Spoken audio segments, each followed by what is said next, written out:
La enfermedad inflamatoria intestinal tiene un pico máximo de incidencia entre la segunda y la cuarta década de la vida. Esto engloba la edad reproductiva. Además, si hablamos de prevalencia, la cual sabemos que está en aumento en todo el mundo, se espera que aproximadamente el 25% de las mujeres con enfermedad inflamatoria intestinal queden embarazadas en el transcurso de su enfermedad. Esto preocupa a las pacientes. A menudo plantean en consultas sus inquietudes sobre los efectos de la enfermedad y los tratamientos en el feto y en el curso del embarazo. En este podcast vamos a profundizar en esta cuestión.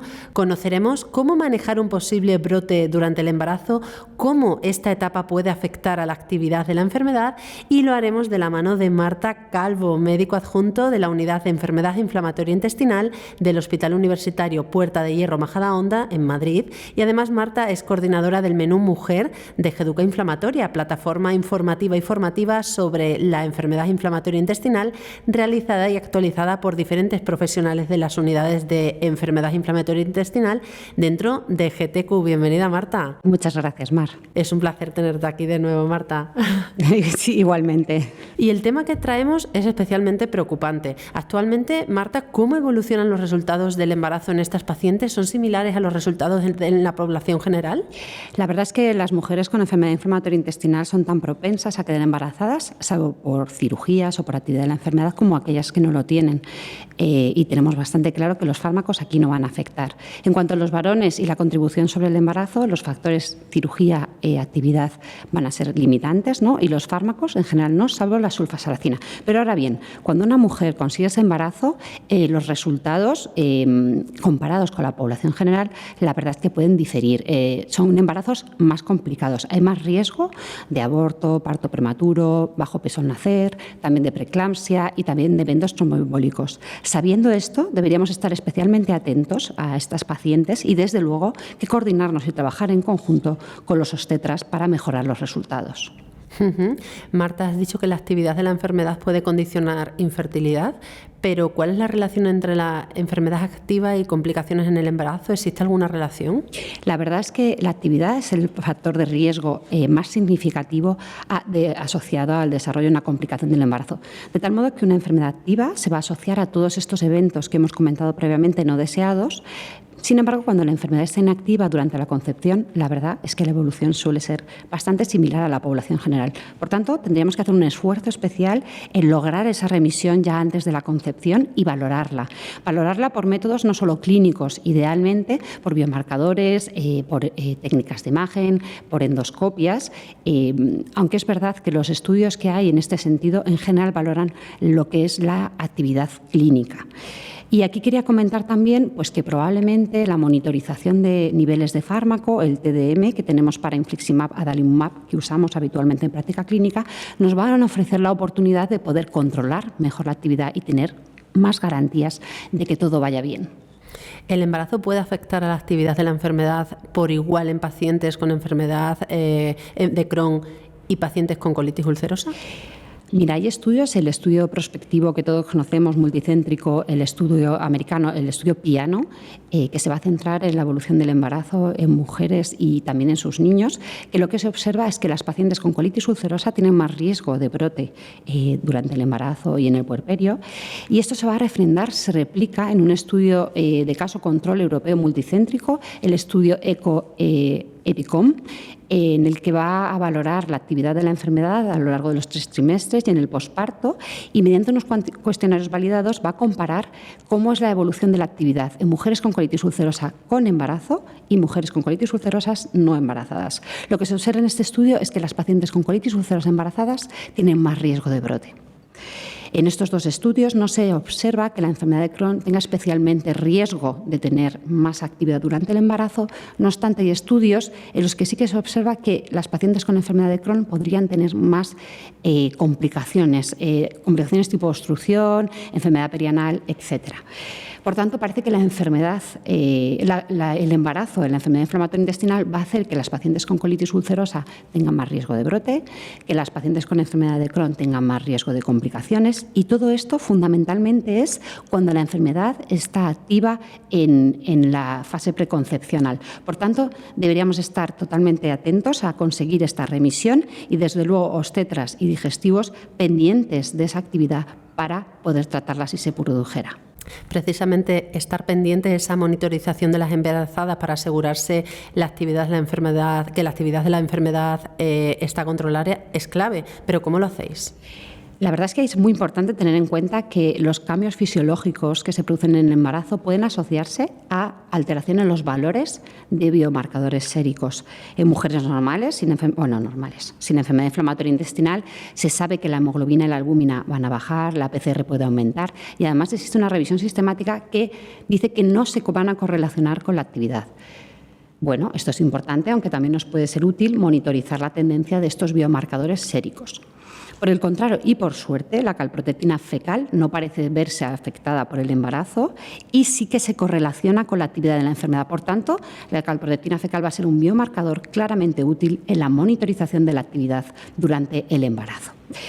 Luego, en cuanto a la endoscopia, los datos son más limitados y es verdad que hay estudios que describen que se puede asociar a eventos obstétricos adversos, pero tenemos que tener en cuenta a la hora de tomar conclusiones que quizá la actividad podría actuar como un factor de confusión. Pero en general, las guías que nos van a recomendar que la endoscopia se reserve para aquellos casos en los que realmente nos va a ayudar a cambiar la actitud clínica.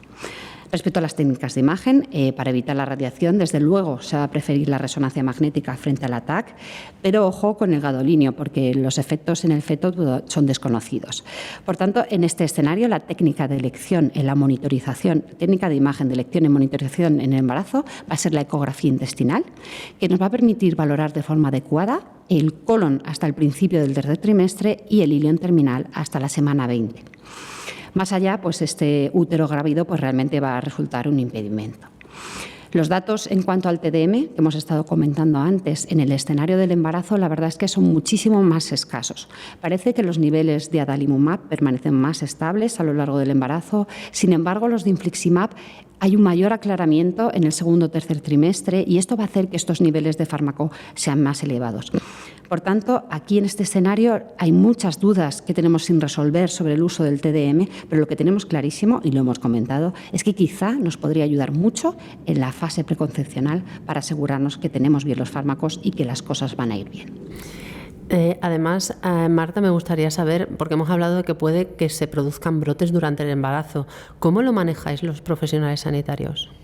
Pues mira, a ver, sabemos que al menos los brotes de actividad son tan frecuentes como mujeres no embarazadas y la verdad es que los datos sobre el manejo óptimo de estos brotes se van a basar en series de casos, pero las guías clínicas, la última, la guía ECO, lo que nos recomienda en general es que el manejo de los brotes en mujeres embarazadas sea similar a las pacientes no embarazadas. Y esta decisión del tratamiento del brote tiene que ser individualizada y aquí va a afectar mucho lo que es la gravedad de la enfermedad y la edad gestacional, de tal modo que tras una valoración multidisciplinar y, por supuesto, teniendo en consideración las preferencias de la paciente, podríamos indicar la inducción de un parto antes que el inicio de un tratamiento, sobre todo si las pacientes se encuentran en las 37 semanas o a partir de ella de gestación. Mención especial quería hacer de los corticoides. Hay muchísimos estudios que hablan de que se pueden asociar con efectos adversos no solo en la madre, sino también en el feto. Hay más riesgo de lo que es parto prematuro, diabetes gestacional, de infecciones, y esto se refrenda, lo volvemos a ver en el estudio específico, un análisis específico del estudio Piano. Por tanto, dado que los corticoides parecen asociarse a eventos adversos durante el embarazo, pues parece preferible el uso de los fármacos anti-TNF, que son fármacos preferibles y que se han demostrado seguros durante el embarazo, antes que utilizar los corticoides. ¿Tendríamos una alternativa en mujeres con enfermedad de Crohn leve? Sí, la budesonida. Los datos, otra vez, aquí son escasos, pero parece un fármaco seguro en el escenario del embarazo. Estudios más antiguos apoyan el uso de la ciclosporina en mujeres con colitis ulcerosa con un brote grave que estén embarazadas. No obstante, aquí otra vez la evidencia a favor, que cada vez es mucho mayor y que es más sólida, sobre el uso de anti-TNF durante el embarazo, pues puede hacer que estos fármacos sean preferibles y aparte nos van a permitir el mantenimiento en las pacientes que sean bio-naive. Respecto a las tiopurinas, en general no se recomienda utilizarlas o empezarlas durante el embarazo, fundamentalmente porque son lentas de acción y pueden asociarse a efectos idiosincráticos. Hablar de los biológicos 2.0, vedolizumab, ustekinumab, los datos son limitados, es verdad, pero no existen descritos mayor tasa de efectos adversos y parecen fármacos muy seguros durante el embarazo. Y actualmente lo que sí que se recomienda es que evitemos los inhibidores de la JAK y el ozanimod, y que desde luego el metotrexato está claramente contraindicado. Para hablar de una forma global de cómo deberíamos manejar el brote de actividad en el embarazo, pues decir que esta decisión debe ser multidisciplinar, digestivos, obstetras, pediatras y en ocasiones también los cirujanos para optimizar y tener mejores resultados, y que en el caso concreto de la cirugía evidentemente hay que establecer una balanza entre los riesgos de la actividad y las complicaciones de la enfermedad y los riesgos de la cirugía, y que si una cirugía urgente está indicada se puede realizar independientemente de la semana de gestación con la que nos encontremos. Nos queda claro, Marta. En base a lo que estamos hablando, parece claro que si se quiere conseguir un embarazo exitoso, hay que evitar que las pacientes tengan brotes de actividad, pues esta se asocia a una peor evolución, aunque estos brotes se pueden tratar. En este sentido, ¿hay alguna medida que haya demostrado su eficacia para evitar estos brotes y conseguir una mejor evolución del embarazo? Sí. Si te diera una respuesta sencilla en una sola palabra, es asesoramiento. Asesoramiento fundamentalmente en el periodo preconcepcional, ¿no? Hay estudios dirigidos específicamente para ver qué impacto va a tener este asesoramiento preconcepcional en los embarazos, y se ve que aumenta el cumplimiento terapéutico, aumenta la tasa de abandono del tabaquismo, disminuye el número de brotes, disminuye el riesgo de bajo peso al nacer. En general, este asesoramiento va a asociarse con mejores resultados del embarazo. Por tanto, si una mujer se quiere quedar embarazada con esta enfermedad, desde luego que debería recibirlo, primero pues para poder abordar esas incertidumbres que pueda tener, para asegurar esa remisión y también para hablar de los fármacos, que es un tema que les preocupa mucho. Una vez que las mujeres están embarazadas, necesitan asesoramiento. Vamos a volver a hablar de los fármacos durante el embarazo y la lactancia. Es importante la monitorización de la actividad, como hemos hablado, y de la ganancia de peso.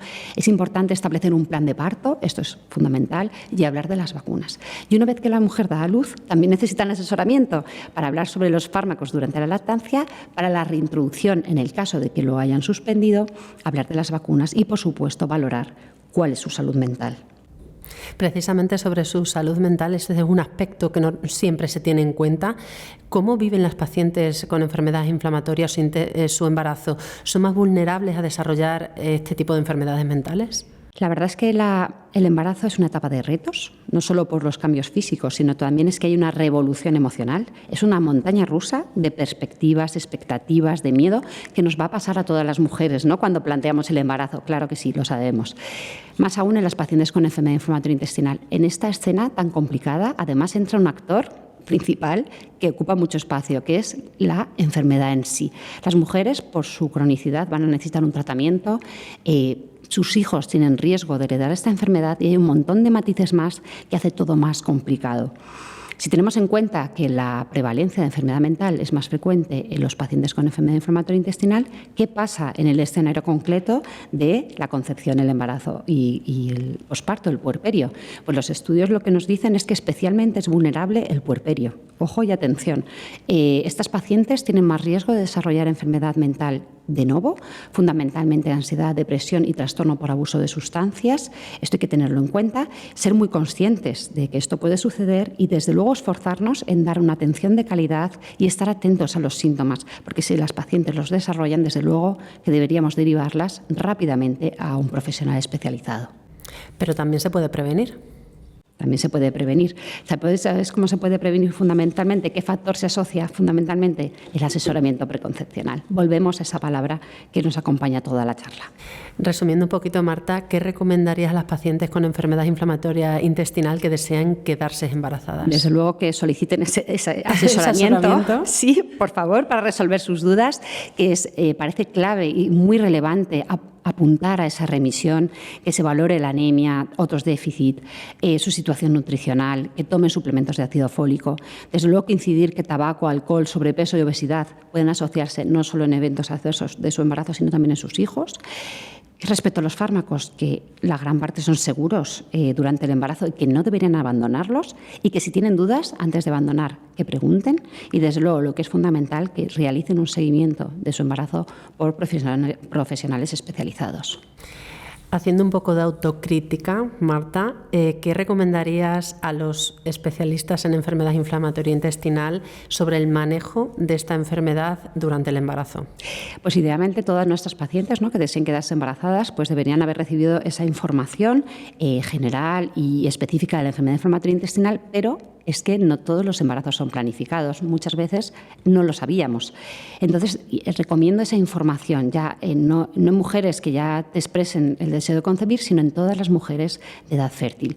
Y también recomiendo que no pensemos realmente qué le podemos ofrecer a estas pacientes, ¿no? No siempre son necesarias unas contribuciones muy complicadas, a veces unas sencillas pautas que para nosotros pueden resultar muy sencillas, para ellas pueden suponer un cambio significativo. Y es que esta sucesión de pequeños pasos, de información, asesoramiento, acompañamiento, por supuesto, nuestra contribución con nuestro pequeño granito de arena puede hacer que objetivos que para ellas a priori, por la magnitud, podría ser que una idea sea imposible de conseguir, nosotros vamos a poderles ayudar. Y nosotros tenemos mucha capacidad de poderles aportar y tenemos una responsabilidad, un campo de acción grande para poder mejorar su calidad de vida y que cumplan sus sueños. Marta, hay muchos retos sobre la mesa. Yo espero que vuelvas aquí a GTQ Podcast y nos cuentes que se han resuelto muchos de ellos. Ojalá. Ojalá. Millones de gracias por estar aquí y por haber tocado todos estos palos tan importantes en el tema de la enfermedad inflamatoria intestinal y el embarazo. Gracias. Gracias a vosotros.